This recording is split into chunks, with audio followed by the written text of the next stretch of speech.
to Soul podcast. This will just be a short-ish one today, guys, because we're talking about the superhero here, Logan, getting back from his 24:51 challenge. All the done week now. from hell. Yeah, all finished now. I've missed you, bro. You've been, well, you've only been away a few days in Malaga. Yeah, finishing off the challenge over there and then a few days relaxing and partying. Just to celebrate. I think that's what you needed though, mate. I think I needed a little blowout after that with all the training and stuff. I needed a little bit of time to unwind. Did you get on the beers? I got on quite a few beers. Many beers? Many beers. There was a beer directly after the Hyrox that got necked that almost came straight back up, to be fair. Not surprised. Yeah, I was a dead man walking when I finished that one, so it was the final send-off for it. To be fair, I didn't get a horrific time. I thought I was going to be much slower than I was. Well, let's dig into that. Let's all go in order. We start off about the whole challenge in general, why you did the challenge, what charity it was for, and the kind of reason behind it. Yeah, so the challenge was 24:51, so 24-hour ultramarathon, 50-kilometer row, and then finished off with one Pro Hyrox in Malaga. So I started off, we were going to do the run anyways. I thought, I already had the Hyrox booked, let's make it a week-long thing, throw a row in the middle of it. And we did it to raise money for CALM, which is a suicide prevention charity. Raise some awareness around mental health in general, for me, mainly men's mental health. Get people talking about the subject, get some awareness brought around it. It's a subject that's close to my heart, something that I've dealt with personally. So I thought it would be a wise idea to put myself through hell and try and raise some awareness for it. Yeah, well, it's a great charity, isn't it? And it's kind of, it's one of the core values at Heart and Soul Racing as well. So it's something that we wanted to support and raise some money for. But like you said, we said previously, it's not about raising the money as such, even though, what's the grand total we've raised, or you've raised? I think it's just under £1,400 at the minute now. £400. And it's still open, guys, on our links in the bio on Heart and Soul Racing. Yep. We can share it on the Soul to Soul podcast as well. Every little helps. It all goes to CALM. Yeah, it's still, I've just left it open. I didn't want to close it as soon as I was done the challenge, because to be fair, I've got loads of donations afterwards, because I would be the same. I'd be like, I'm not giving you a penny until I see you complete this thing. Well, you need to see it through before you get money. So I've had a lot roll in since I've finished it, which is nice. Had some really nice words of support and stuff on there of people, and people saying about how much of an inspiration it was to kind of raise awareness, like you were saying there. The money's great and the money's going towards a great cause. But the main thing is getting people talking about the subject, raising awareness around it, because I think that's what really goes a long way with helping people. Yeah. So, and that's really it, isn't it? So thank you to everyone that has donated so far. Yeah, massive thank you. Really appreciate that. Thanks for everyone that's came to support us both on the run and the row and in Malaga as well. Yeah, it was a load out in Malaga, so it was really nice to have that support from everyone. I definitely needed it towards the end of that Hyrox as well. Yeah, and just for your support on on socials and everything else. So keep it up. I'm sure we're already planning next year's challenge. It's in the pipeline. So it's in the pipeline. It's going to be bigger, better. We're going to create more awareness, push ourselves a bit further. Hopefully we'll have more than 8 weeks to plan that one as well, since we're starting now, so we should have a good bit of time to ramp up exactly what we're going to do and get it out there on socials and stuff, and have a bit more planning behind it, not so much last minute. If there's no row or Hyrox in, then I'll do the full thing. So. Yeah, there shouldn't be in the next one. I think it's just going to be a distance run, isn't it? So we should be alright on that front. That's it, yeah. So we've talked a bit about the cause, why we've been doing it. Let's dig back into the run, because that's 24 run we did. That's like 2 weeks ago now, is it, nearly? Yeah, just about. A week and a bit ago. So we did a 24-hour run with 4k loops at George Bay. We started at 9 a.m. Sunday, we finished 9 a.m. Monday morning. Yeah, that was the roughest part of the challenge, in my opinion. What? The run. That was the toughest part. Oh, but yeah, I mean, that's like, the road took you 5 hours. The Hyrox is obviously... hour 17 1 I hour. did it in, so I wish an hour 17, then pro weights were heavy, but the run was definitely the toughest part. I think physically and mentally it was just draining. Really bad. Well, I think what we really want to do for the runs, we want to push ourselves mentally. Some people feel kind of like how we did, not physically but mentally fatigued every day. Yeah. Whereas obviously we running through the night, and we also chose a relatively small loop, because it's tough when you're mentally doing that. Yeah, going past them same points over and over. Like, we were getting to points where I was like, oh, we'll run to this next tree, and then have a little like walk from there, because it was just like 12, 13 hours in. It was so draining mentally just doing that same loop over and over. Yeah, but I mean, we had loads of great support on that as well, which made it so much easier. And that just goes to show you the community which we're bringing together with Heart and Soul Racing, and everyone who came and ran PBs. There's so many people got distance PBs that day. That was really inspirational. Let's try and get some shout outs to everyone, see if we remember everyone. So Martin ran his first ever ultra. 50k, didn't he? Yeah. Joe Robson, his first ultra. It was 50k as well. 50 as well. Over 30 miles. Dan did his first half marathon. Dan Robson did his first half marathon. We got Andy Whaley, who came 2 or 3 times. Yeah, he came through the night as well. He stayed really late, which was good, because I think that's when we needed it as well. He was like, I'll do one more lap, I'll do one more lap. The next thing was 3:30 in the morning. He stayed really late for that one, and he had work the next day. Yeah. So a big shout out to him. I mean, that's the first. I think he's ran ultra before. I'm sure he said that was the first he's ever ran. We're missing loads, I think. We will be. We had Lewis come, who is doing an amazing challenge as well. I mean, obviously ours challenge, it's easier in a way because it's 24 hours, you're done, you can go home, eat pie, and sit in the bath or whatever. Whereas Lewis is doing, I can't remember how many days it is, so apologies, Lewis. I want to say 180. It's something like that. I want to say 181, but I might be butchering that. But go and give him a follow.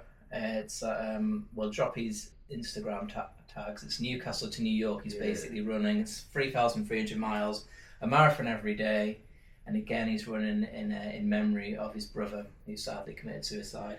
Different charity but the same cause. It's a local northeast charity as well. So fantastic. So give Lewis a follow. I mean, that's what it's all about, bringing the community. We'd never met Lewis before. We met on social media, said, do you want to come along? Run with us? And then we ran for 4.5 hours with him. Yeah, absolutely brilliant. And then, I can't think of anybody else who did do PVs, but I'm pretty sure there's a load more as well. There's a bunch of people who did, but everyone just came to support, even if they weren't running, just to come back to the van and see new faces with people turning up, and they'll bring some food or whatever. Just there for the support was amazing. Yeah. And we were sponsored by Jan Soulsby. Who provided enough food for everyone. Said it was about for 2 weeks, but you made a big dent in that. I always do. I made sure I put my food away. I mean, I couldn't touch much of the pie because I had stomach problems, but I smashed your mum's pie as soon as I got back in the bath. It was the best. Sorry, Jan. That was rude. But it was the best corned beef pie I ever eaten. Yeah, it was good. I mean, I was eating early doors. I was making sure I was eating before I felt sick. So I was really trying to get that food in early and stay relatively consistent with it through the night as well. Well, I mean, that's what it's all about, isn't it, with the ultra as well? But you can hit a lot of barriers which you wouldn't come up against in training for ultras. Yeah. Whether it's the weather, whether it's stomach issues, whether it's eating, fueling, anything. So when we first got there, it started to piss down. We were like, it's going to be a long day. But thankfully, it didn't really rain again till the night time. Yeah, we had a bit in the night time, but I think by that point I was just that fatigued. I wasn't even bothered about it anymore. It was just like, job's not done, just carry on going with it, one foot in front of the other. And speaking about jobs not done, we didn't get to our target. We were both a bit upset about that. 100. It's opened my eyes to how much work goes into running 100 miles. Mm-hmm. That's it. It's a tall order. You said beforehand, I don't think we've hit the mileage in training. I was a bit optimistic. I was like, nah, it'll be all right. I think planning was a bad thing. The fact we didn't carry anything, that really hindered us. Let's get our excuses in. The key excuse was, on this 4K loop, we didn't carry a single thing, so we had to stop every time. And hydration was big for me. I got dehydrated after about 10 miles. Yeah. It's probably because we didn't carry anything, so we had to stop and we were stopping at least for 5 minutes. Yeah, them stops got longer and longer as we got on and we got more tired. I think if we just had a pack with where stopped every 2 or 3 laps, that would have made a difference. I'm not saying we would have got the 100 miles, but I think we would have got close. We were 84, so we were 16 miles away. At that point in the morning, 16 miles sounded like a hell of a long way. Yeah, and I think it must have been after about 50, 60 miles, I think. No, it must have been 50 miles, we kind of said, because we were going to compete, weren't we? We were like, I'm going to be here, I'm going to do an extra lap. But I guess it was that community aspect, and because we just couldn't be asked to try and race each other. No, we stayed together after that point, like through the night and stuff. We pretty much stayed together, which I think we needed. It was good for that support from each other, because there was some lonely patches when you did drift off from people and you were by yourself for a bit. So it was good to have that. Yeah, we talked pretty much the whole way around. We did stick our headphones in for probably just 1 or 2 laps, and we're cooking then. Yeah. What were you listening to? I've not asked you this yet. I was listening to 50 Cent and Lauryn Hill. So it was a bit of a mix. The Lauryn Hill stuff was slow, but I was enjoying it, and then the 50 Cent stuff got us going a little bit more. It was good. I enjoyed them laps. We've got such different tastes in music.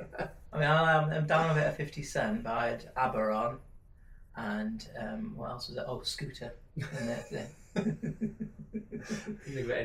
to the man in the ice cream van. I couldn't think of anything worse than listening to Scooter 4 Oh, o'clock in the morning when I've been running that long. It's like my old rave days come back to me. So yeah, so here now it's difficult. It did start to rain again. But yeah, we had Andy with us, supporting us. Big shout out to Chloe, who was the videographer for it and everything else in between. She was First absolutely aid, amazing. pot noodle maker. Yeah, she did She's great. just the best. So you need to go and give Chloe a follow as well. Yeah. We'll drop her handle. She's a fantastic videographer, photographer. Yeah, she does it all. Ultra runner. She does it all. She was amazing. And then Will as well. What was that stuff she was putting on your feet? Because she was like, It was it says for horses or It was something. for dogs. Dogs. Yeah, she was like, oh, because I got blisters early, to be fair. My feet were bad. I didn't really tape them up well enough. So I started to get blisters and the bits I didn't tape them. And then she was like, oh, put some of this. And I was like, what is it? And she was like, oh, they use it on huskies' feet in like the Arctic where it's really cold. And they get like dry on their paws. So she was putting like dog cream on my feet. Yeah. That was gross. Yeah, she was popping all our blisters, wasn't she? Yeah, that's a tough job. So, I mean, bless her. not enough money in the world for that job, really. No. So, yeah, and she did that for us. And yeah, so we'll be dropping the actual video pretty soon, I'd imagine in the next week or so. Yeah, so I think it's going to be split in 2 parts. So the part 1 of the challenge is the 24, and then part 2 is going to be 51, because there's only so much footage of me sitting on a rowing machine for 4 hours that people actually want to see. We did live stream it, which is somewhere as well. Yeah, the Hyrox is a Hyrox. So we're going to split them into 2 parts, the run and then the 51 for the rest of the challenge. But the first part of that video should be going live hopefully in the next few weeks, and that'll be on YouTube, and that should be a good little watch for people if they enjoy watching us in pain. Yeah, grown men cry. I don't think we did cry actually, did we? No, I didn't. So, but yeah, you know, this video's going to shit on any Nick Bear ultra videos or anything like that, isn't it? This is the real deal. Yeah. Unprepared, relatively untrained, sending it. Let's go. So no, it was good. We enjoyed it. Will as well. Shout out to Will, chief officer of everything. Chief, yeah.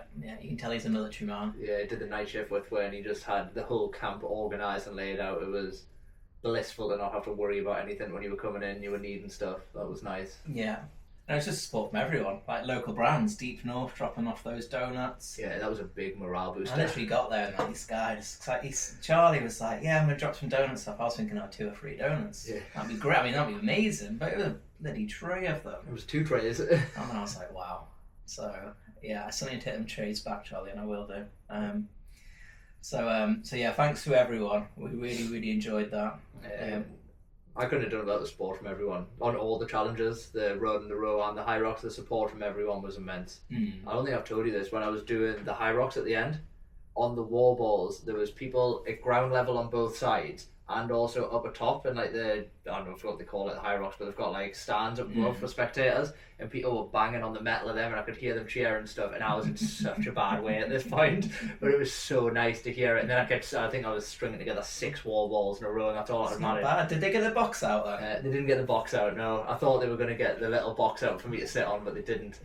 I did 25 unbroken when I first got there. That's pretty good. Tom said to me afterwards, he was like, you did 25 and I thought you were going to go unbroken. I was like, you are taking the piss, right? Go unbroken after everything I've done. So it was mad. Like I watched most of the live stream, but then I missed the wall balls because my curry came and priorities. So I had to eat my curry, and then I want to jump back on and see I think you were having a cigarette at the end of it. So yeah, that sounds like me. You got to reward yourself, haven't you? These little vices. Little vices. And you know what it is? If I can run over 50 miles, I think I've it. Smoking is not cool, it's bad. I don't condone it unless you run over 50, 60 miles, then you know what I mean. Do what you got to do. You can have one. If you want to be in a smoke afterwards, crack on. I think the coolest thing was your little swagger at the end. Oh, well. That was like, why didn't you run? You were literally like... My card's 100. Let's go, Logan! Come on! Look at that, man. 24-hour run, 50k row, and a fucking Hyrox Pro. Logan, 117. 117. The lads waited for him.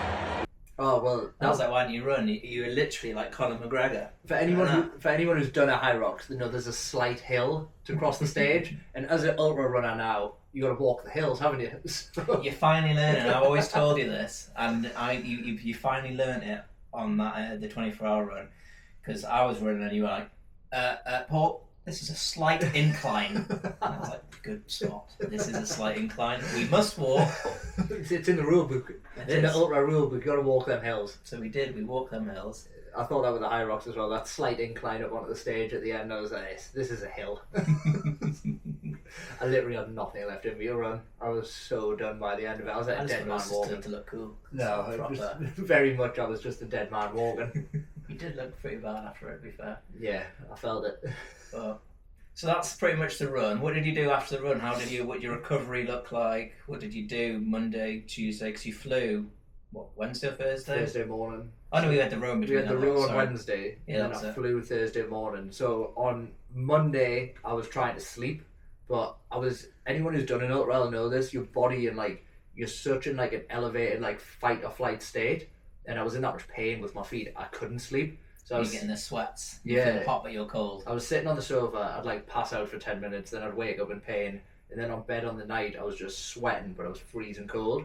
So I didn't really get much proper sleep on the Monday. I was just trying to eat what I could because I still felt sick. Tuesday was similar. I just sat on the sofa. I was like, I'm going to stay off my feet for as long as humanly possible. And I went to see Denisa for another massage, which was game changing. Shout out to Denisa. Yeah. Came did massages for us. I think she saved that week for me. So I went and got a massage, which was mega painful, to be fair, because of the state my legs were in. But I felt relatively okay muscle-wise on the Wednesday for the row. My joints were a bit achy, just off the impact. You were flying on the row when I came to see you. Yeah, but muscle-wise, I didn't feel too bad. So that was kind of them days. Then obviously 4 hours 40 on the row. And then went home and attempted to pack a suitcase for Malaga for flying at 6 a.m. the next day. Did you forget anything? Nah, not really. I think I overpacked, if anything. I was alright. I just threw everything in. So you got there, and what did you do in Malaga when you first got there? You chill? Well, I was walking around with Sophie on the evening, and she must have thought, what a whingy little bitch. I was like, my feet are so sore. I didn't want to walk far to go to a restaurant, to go and do anything. Yeah, but the Birkenstocks were sliding, so it was hurting. My feet swelled so much on the plane, that was killer. We got stuck at passport control for about an hour and a half, 2 hours, because the queues were Malaga airport shit. The organiser, whoever runs that show, not a shout out to them because they're shit. It was so unorganised. So I was waiting there and I was just complaining so badly. I had one of my clients message me say, I've seen you in the queue at passport control limping around. And they were like, how the hell is he going to do a Hyrox? They should have got you a wheelchair or something. Well, I think I would have got fast tracked as well if I was in a wheelchair. Yeah. I think a good idea doing that. Yes, I had a few texts of people going, oh my god, I've seen you in the queue. How the hell are you going to compete on Saturday? So that was interesting. But I pretty much just ate. I might have had a few sangrias before the Saturday came.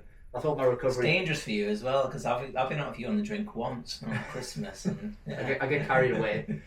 Yeah, I thought my recovery couldn't get any worse. So what a few sangrias going to do at this point? Exactly, yeah. That's what Soph said. She said walking back from the restaurants, I was a lot better because I had a few drinks in us. You just can't feel it. Rather than walking through to them.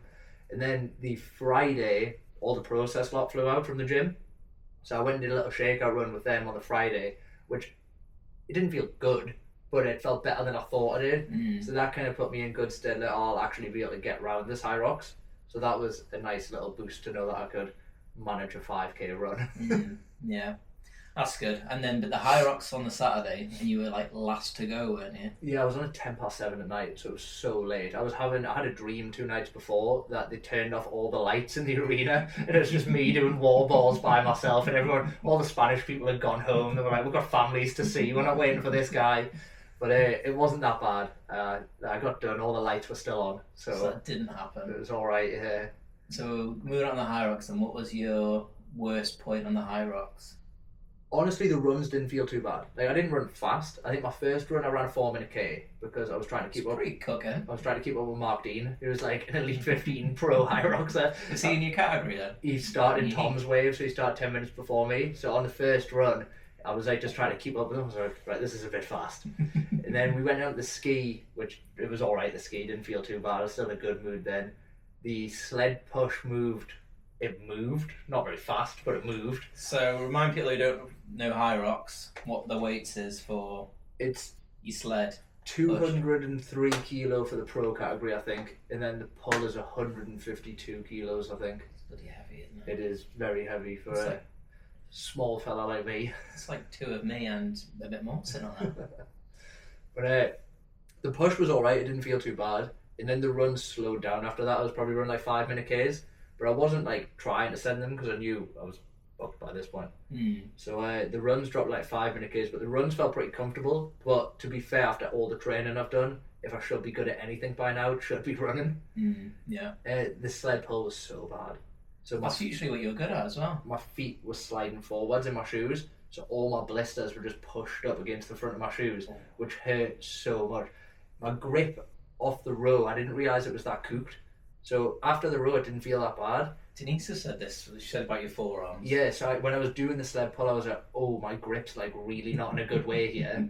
So we did that. We got through it. Then we got to the row station later on. There was some bits in between. The burpees sucked because, again, when I jumped, my blisters on the front of my feet, it hurt that. But on the row, I could feel my grip, which is, for a 1K row, that shouldn't be the... You look running like a T-Rex after that. Yeah, it shouldn't be the point that you're like, oh, my grip's giving out on a 1K row. The farmer's carry, I dropped them so many times. So you're allowed to drop them on farmer's carry, you're not allowed to drop the bag on lunges. Yeah, you get a penalty now if you drop the bag. I think it's 5 or 10 meters, and then if you drop it twice, you get disqualified. Yeah. The lunges, my legs. I think Brendan said there's a video of my quad, and it's just shaking. It's just like it was so bad. The lunges. That would be so. It was just muscle fatigue. It was so bad. Yeah. But other than that, we got around it. It was the last few stations. It was the lunges, and then it was the wall balls, where it was like I really just had nothing left in us at that point. Hello. So pause and have to cut. We'll pause. We'll have to cut this bit.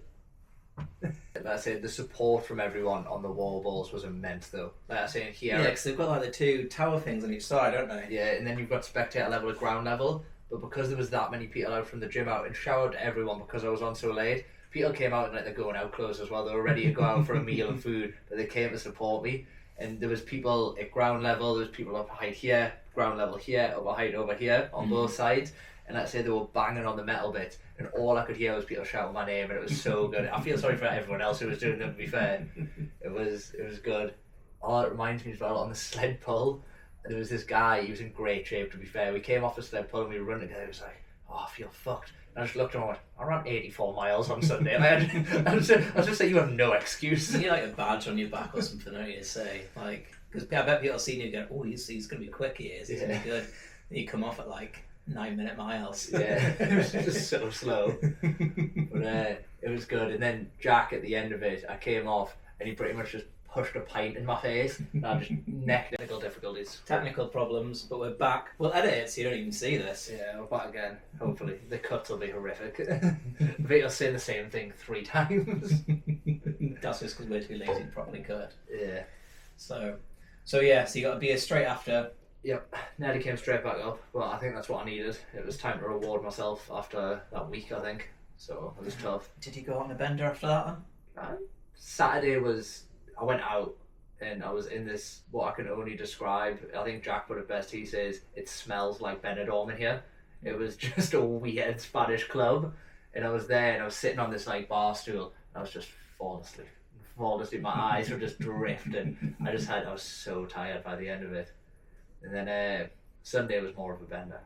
Sunday we're properly on the beers. Good lad. I decided D-sesh. at the Hyrox venues, the beers in there is like the best worst beer you can ever have. It's like it's in a plastic cup. It's not a good beer. Yeah. But after everything I did, a few of them hit the spot. That was like, Did you find a Guinness out there?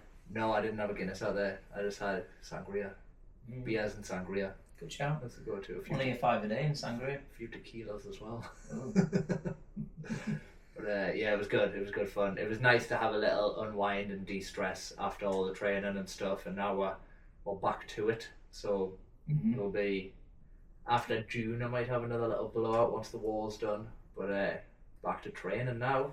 Back to it. You had a week off work, have you? Yeah, just about. So I'm back to work tomorrow, and then I'm going to start this new training block probably 3 days time. Yeah, we're both going to get on that. So we're both going to crank out.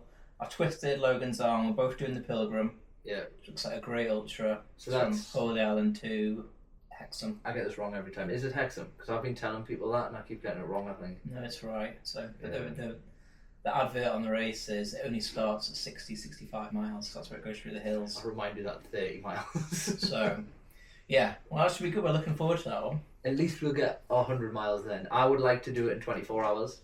Since I didn't do the racing or challenge and get the 24 hour 100 mile in. So I would like to redo that and try and aim for that as my goal. I think because there'll be less stops, we'll have to just keep going then. I'd like to think so. I'm going to definitely knuckle down on the ultra training now, less Hyrox stuff in there, still strength work, but I'm going to really just focus on ultra training, one thing at a time, rather than a multitude and trying to spread myself a bit too thin, I think. I think that's the best way. So, yeah, and then the rest of the planning's going into Heart and Soul Fest. Yeah, always. So coming up. If anyone wants to try and beat our 84 miles, you'll get a special prize if any solo runners can crank out more than 84 miles in the 24-hour run. Yeah, it's going to be a cool prize, a bit of a funny prize. Yeah. There's going to be loads of different prizes we're putting on for it. So you'll have your usual ones, but that'll be a good one. So yeah, the challenge is for 84 miles. But we do have a few of a kind of top athletes which they're gonna absolutely whop it. Yeah, I don't think 84 miles will be a problem for them. No. So yes, we're just preparing for that. So if you haven't got your ticket already for Heart and Soul Fest, we'll drop the link down for that. Yeah. Tickets are moving pretty quickly now. Yeah. We're limited with space this first year because we're trying to make it as good as possible. We don't want to have a load of sign-ups and struggle to make it we want everyone to have a great time is the be all and end all of it. We want to put on the best event we can over the weekend. Yeah, so we don't want to stretch it too thin. Yeah, for that reason we're keeping the tickets relatively limited, so if you want them, I guess be quick and make sure you sign up relatively soon. Yeah. Other news, Heart and Soul, the t-shirts will be ready soon. They're on the ship now, they're on their way. FedEx is getting them out to me, so they should be here in a couple of weeks. I don't know when this is going live, but hopefully we should have them soon. Yeah, but got some bad news. Because if you come into the festival, we might as well say this now, then priority on the t-shirts are going to who buys a ticket. Yeah. Size and range is limited, but if you buy a ticket, by the sounds of it, you're going to get a free t-shirt. Yeah, so the first exclusive drop of Heart and Soul racing t-shirts is for ticket holders only. Yeah. And that we're going to crank that out in April. So that's going to be out. March Madness has finished, it's been really successful. A load of people got tickets at £50 off for the race. And we said we're never going to put prices that low again, because that was our early bird. That was our early bird, and that was actually what's the word I'm looking for? We're making a loss on those tickets. Yeah. So now with the t-shirts, that's going to be our next promo. And when that's gone, that's gone. The t-shirts will be gone. The sizing's limited. We'll have more t-shirts coming. I'm working on designs and stuff that I want to do. We'll bring out obviously some cool stuff. But for these original drop, the ones that everyone keeps asking about, they're going to be limited. It's going to be exclusive. And we want it to be a part of the community. We want you to feel like you're a part of the community. You're buying tickets to the first major event we're doing. You get the first dibs on these first 100 limited t-shirts. It's like a founder's kind of journey, a founder's story. So you can be part of the founders club. Yeah. So whoever signs up, they get a t-shirt. It's part of the club. You want people to feel part of that community. Representative with Owners Club. It's putting that on a t-shirt. It's making it feel like you're part of the journey from the beginning, which you are, and that's how we want everyone to feel with these t-shirts. And hopefully we see some people walking about in them, and then it's like, if you know, you know kind of thing. Yeah, like a secret society link. Alright. So yes, we got that, and then test flights coming up in April as well. So we have opened up a few more tickets for test flight. Yeah, I'm going to have to close them tickets relatively soon though, depending on when this goes live, because we need to sort out all of the timing chips. Yeah. So, and that's it. We'll wrap this up now then.